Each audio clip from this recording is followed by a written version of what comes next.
السلام علیکم، میں امداد سمرو۔ ہمارا دھیان کسی اور طرف تھا اور دوسری طرف بہت زیادہ معاملات جو ہیں بگڑ چکے ہیں، گڑبڑ ہو چکی ہوئی ہے۔ ایک جج جیل جاتے ہوئے نظر آ رہے ہیں، عمران خان صاحب کو زبردستی جیل سے کہیں اور منتقل کرنے کی کوششیں ہوئی ہیں،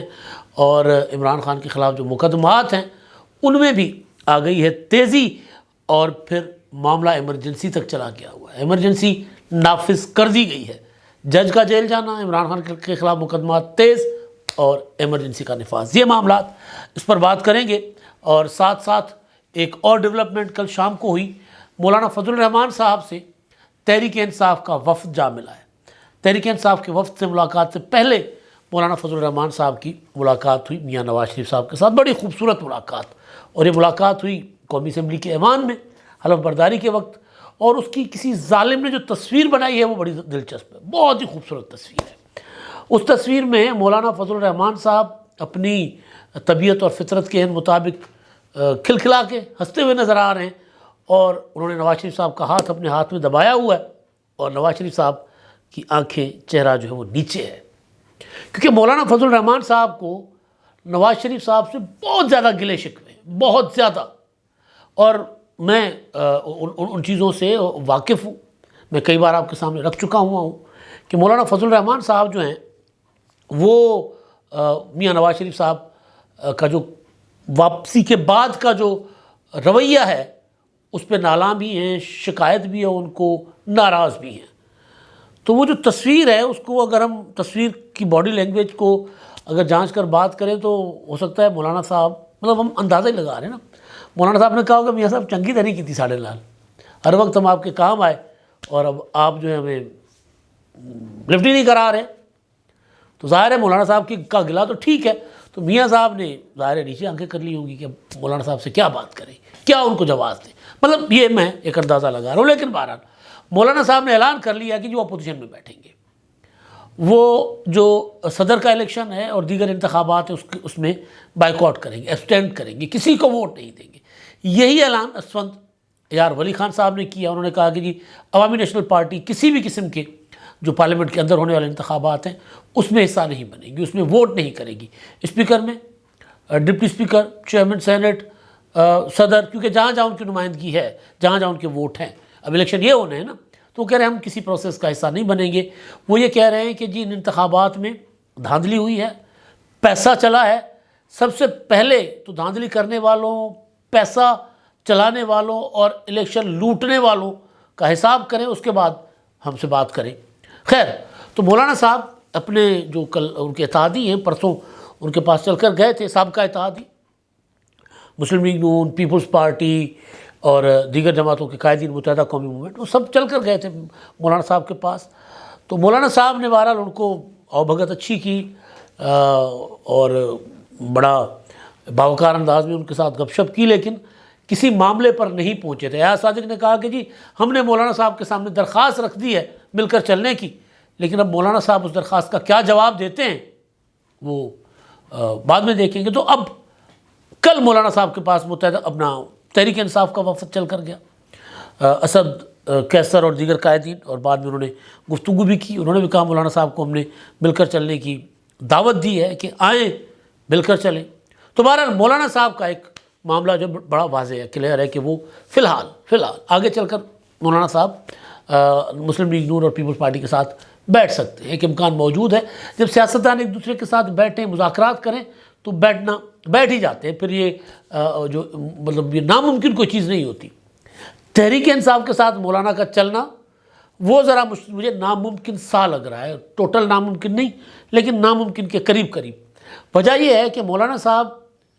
تحریک چلائیں گے دھاندلی کے خلاف، تو مولانا صاحب کے ساتھ سندھ میں تو دھاندلی نہیں ہوئی، پنجاب میں تو دھاندلی نہیں ہوئی، بلوچستان میں مولانا صاحب نے جتنی سیٹیں کچھ بہتر سیٹیں جیتی ہیں وہاں پر، لیکن صفایا مولانا صاحب کا تو کیا گیا کے پی کے میں، اور کے پی کے میں پی ٹی آئی جیتی ہے۔ تو کیا مولانا صاحب تحریک انصاف کے ساتھ اپنا تحریک انصاف کے خلاف مل کر تحریک چلائیں گے، یعنی تحریک انصاف کے ساتھ مل کر تحریک انصاف کے خلاف تحریک؟ تو ظاہر ہے امکان ادھر کم ہے، ادھر امکان زیادہ ہے۔ تو مولانا صاحب کو منا لیں گے، آصف زرداری خود ہو سکتا ہے چل کر جائیں، نواز شریف صاحب ہو سکتا ہے چل کر کسی دن جائیں اور مولانا صاحب کے پاس بیٹھے اور مولانا صاحب کو ان کی گریونسز، ان کے تحفظات دور کر کے ان کو منا لیں۔ بہرحال یہ تو سیاسی معاملات ہیں نا جن پر ابھی بات ہوتی رہے گی، لیکن جو چیز جو اس وقت سب سے زیادہ نظر انداز کی جا رہی ہے، جو سب سے زیادہ لائم لائٹس میں تھی، جس پر ٹی وی ٹاک شوز تو شاید نہیں ہو رہے تھے لیکن ویلاگس ہو رہے تھے، بہت زیادہ چرچا بہت زیادہ تھا، اور شاید ہی کوئی جج اتنا نشانے پر رہا ہو سٹنگ جج ہونے کے باوجود۔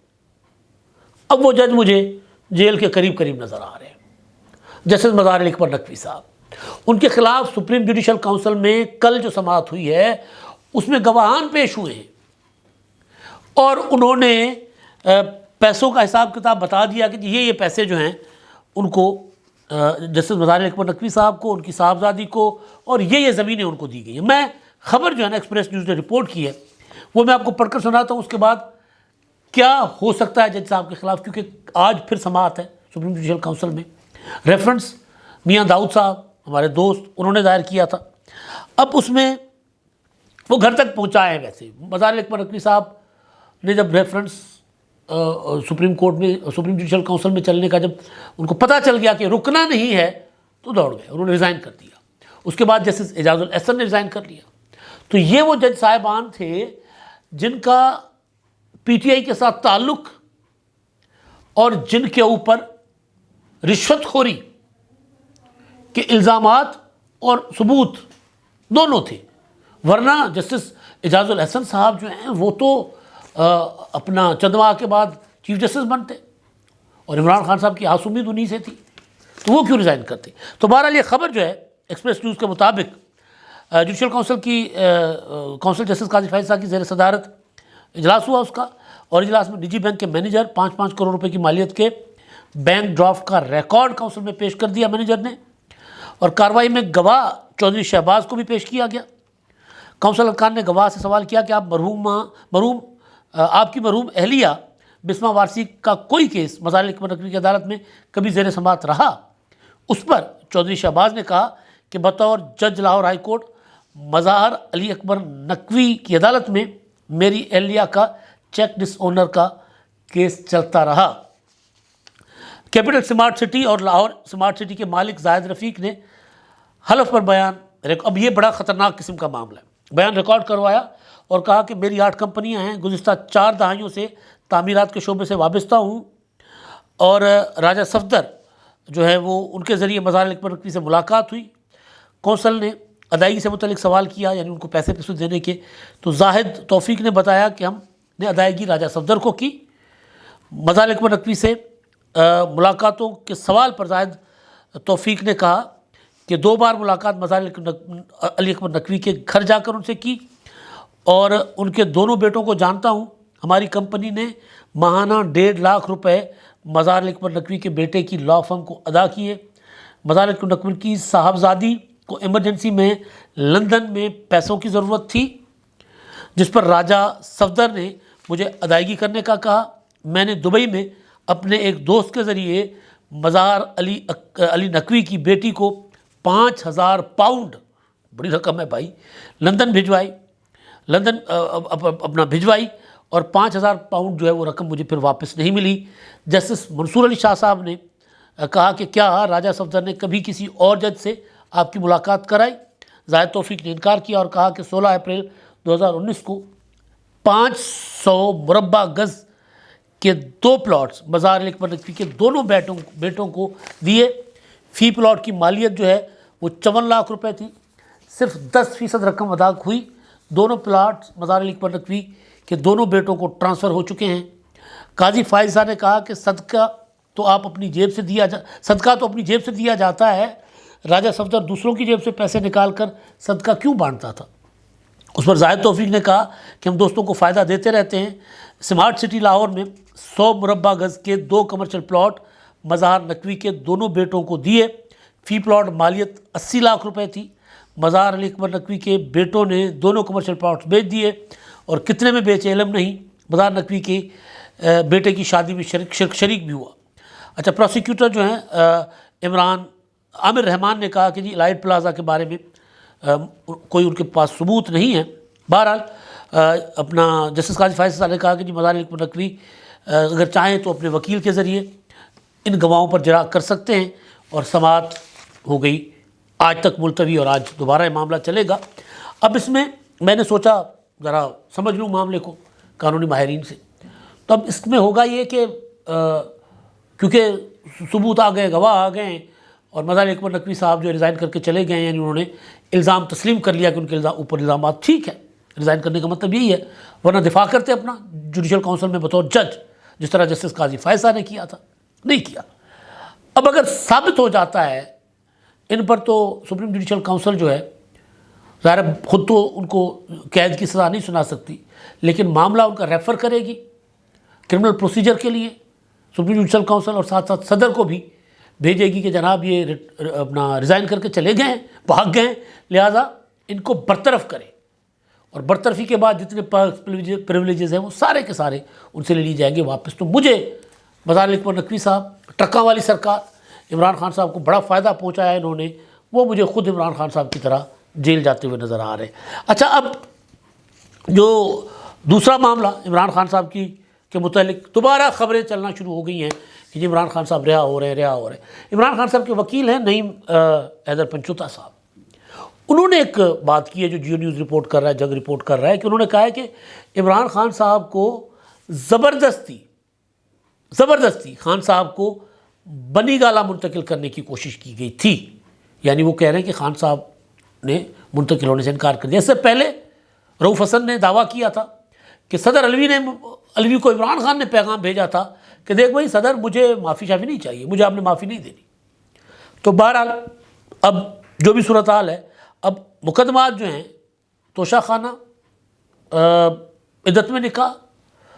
اور سیفر، وہ ان کی اپیلیں اسلام آباد ہائی کورٹ میں چل رہی ہیں۔ اب جو سائفر کی اپیل ہے اس پر دلائل ہونے ہیں 5 مارچ کو، غالباً منگل کو، اور پھر دیکھتے ہیں اس میں کیا ہوتا ہے۔ لیکن کچھ جو پی ٹی آئی کے سپورٹر ہیں یا کچھ کورٹ رپورٹ کرنے والے کچھ دوست ہیں، جس طرح ثاقب بشیر صاحب ہیں، وہ یہ دعویٰ کر رہے ہیں کہ یہ ایک آدھ سماعت میں معاملات نبٹ جائیں گے، اپیل عمران خان صاحب کی منظور ہو جائے گی، اور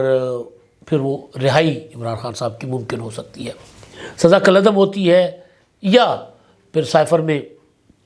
ضمانت ہوتی ہے، جس طرح ان کی توشہ خانہ کے جو الیکشن کمیشن والا مقدمہ تھا اس میں ضمانت تو خان صاحب کی ہوئی ہے نا، ضمانت ہوتی ہے یا سزا کالعدم ہوتی ہے، نواز شریف صاحب کی طرح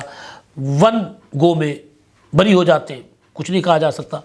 عدت والا معاملہ 11 مارچ کو اس کی اپیل وہی اسلام آباد ہائی کورٹ میں ہوگی۔ تو اب عمران خان صاحب کے جو چاہنے والے ہیں انہوں نے اگلے ہفتے سے پھر عمران خان صاحب کی رہائی کی توقعات باندھ لی ہے کہ عمران خان صاحب رہا ہو جائیں گے۔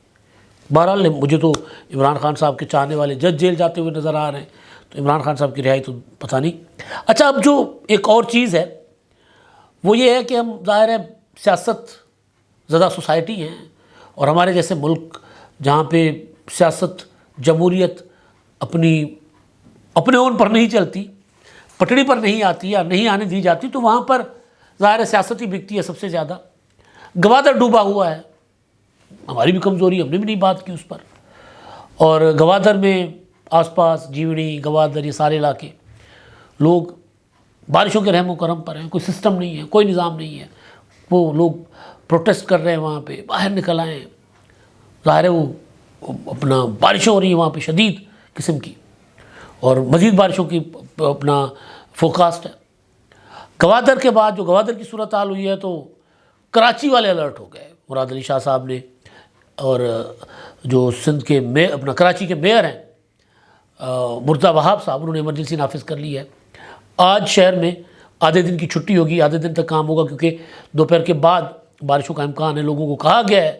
کہ ایمرجنسی نافذ کر دی گئی ہے شہر میں، اور تمام جو کے ایم سی اور متعلقہ جو ادارے ہیں ان کی چھٹیاں منسوخ کر دی گئی ہیں، اور ایمرجنسی لگا دی گئی ہے شہر میں، اور لوگوں کو کہا گیا ہے کہ کوشش کریں کہ بلا وجہ گھر سے نہ نکلیں، کسی کام کاج سے نکلیں تو فوراً گھر کو واپس پہنچیں، کیونکہ جو اسپیل ہے کہا جا رہا ہے کہ وہ شدید ہو سکتا ہے، اور شہر میں اربن فلڈنگ ہو سکتی ہے، اور سندھ کے کئی اور علاقوں میں بھی بارش کی، اور بلوچستان کے کئی علاقوں میں بارش کی پیشین گوئی کی گئی ہے۔ اللہ رحم کرے، کیونکہ سندھ میں گندم تیار کھڑی ہوئی ہے، کٹائی کے بالکل قریب قریب ہے، ایک آدھی دھوپ لگے گی تو پھر کٹائی ہوگی، تو اگر بارشیں آتی ہیں تو کسان بیچارے کا ہو جائے گا کباڑا۔ تو اللہ کرم کرے، اللہ اپنا رحم کرے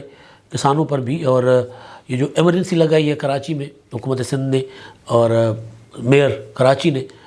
اس کو لوگ نظر انداز نہ کریں، لوگ کوشش کریں کہ میکسیمم ٹائم اپنا گھروں کو گزاریں، کیونکہ جب باہر نکلیں گے ٹریفک بلاک ہوگا، جام ہو جائے گا تو پھر تکلیف ہوتی ہے لوگوں کو، اس لیے حکومت نے آدھے دن کی چھٹی بھی کی ہے۔ اب تک کے لیے اتنا ہی، اللہ حافظ۔